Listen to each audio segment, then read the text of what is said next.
Assalamualaikum anak soleh-solehah kelas 1, kembali lagi bertemu dengan Bu Nanik pada pembelajaran Pak IPP di kelas 1 semester 2 bab 9 membiasakan hidup bersih subtema 1 hidup bersih. Sebelum memulai pembelajaran, mari kita berdoa terlebih dahulu ya anak-anak dengan membaca basmalah. Bismillahirrahmanirrahim. Baik anak-anak, hari ini kita akan mempelajari materi bab 9 yaitu membiasakan hidup bersih subtema 1 hidup bersih. Baik anak-anak, coba anak-anak amati dan ceritakan gambar berikut ini ya.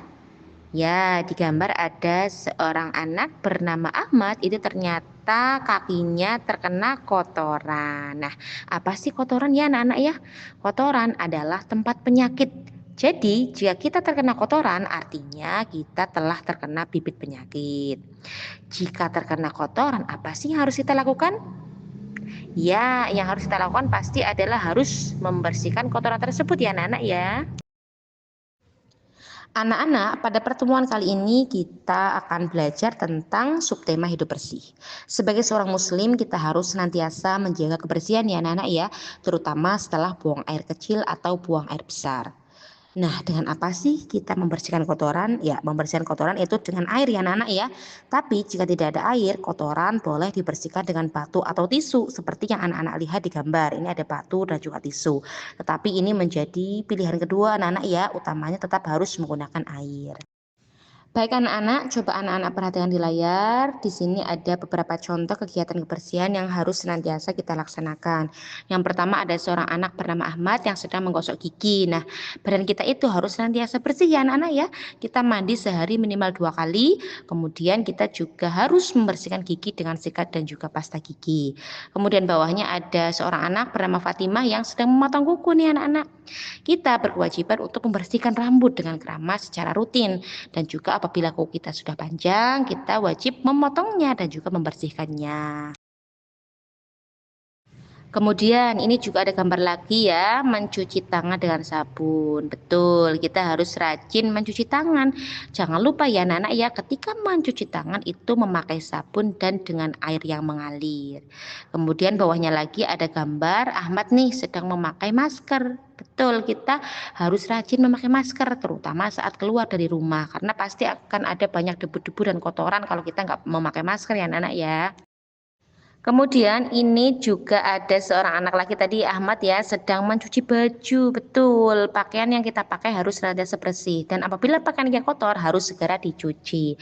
Kemudian bawahnya lagi nih Ahmad sedang merapikan kamar tidur. Nah, kita juga harus senantiasa menjaga kebersihan lingkungan ya anak-anak ya. Setelah bangun tidur kita wajib membersihkan tempat tidur kita supaya bersih. Nah, kemudian ini ada contoh lagi, Ahmad dan Fatimah sedang merapikan mainan. Jadi setelah anak-anak bermain nih, jangan lupa mainannya harus dirapikan lagi dan dikembalikan ke tempat semula. Kemudian di bawah ini Fatimah sedang merapikan sepatu dan sendal ya anak-anak ya. Nah, kita harus meletakkan sepatu dan sandal pada tempatnya. Hidup bersih akan menjauhkan kita dari penyakit. Nah, anak-anak ini ada gambar di mana murid-murid SD sedang bersama-sama membersihkan lingkungan sekolah. Ada yang mengelap kaca, ada yang menyapu, ada yang membuang sampah. Dan setelah semuanya selesai, mereka mencuci tangan dengan sabun. Ini bisa kita contoh ya anak-anak ya. Baik, setelah anak-anak tadi menyimak materi yang sudah Bu Guru sampaikan, sekarang adalah waktunya anak-anak mengerjakan tugas ya. Silakan anak-anak salin soal yang ada di layar ya, ada 3 ya. 1, 2, 3. Yang pertama adalah kotoran tempat bersarangnya apa ya? Yang kedua, jika tidak ada air, kotoran dapat dibersihkan menggunakan apa? Yang ketiga, kuku yang panjang dan kotor menyebabkan. Nah, silakan anak-anak salin di buku tulis PAI dan juga dikerjakan. Baik anak-anak, sampailah juga kita di penghujung pembelajaran ya. Jangan lupa anak-anak untuk mengerjakan tugasnya. Jangan lupa pula juga boleh untuk like dan subscribe ya channel Bu Guru supaya channel ini semakin berkembang. Terima kasih. Wassalamualaikum warahmatullahi wabarakatuh.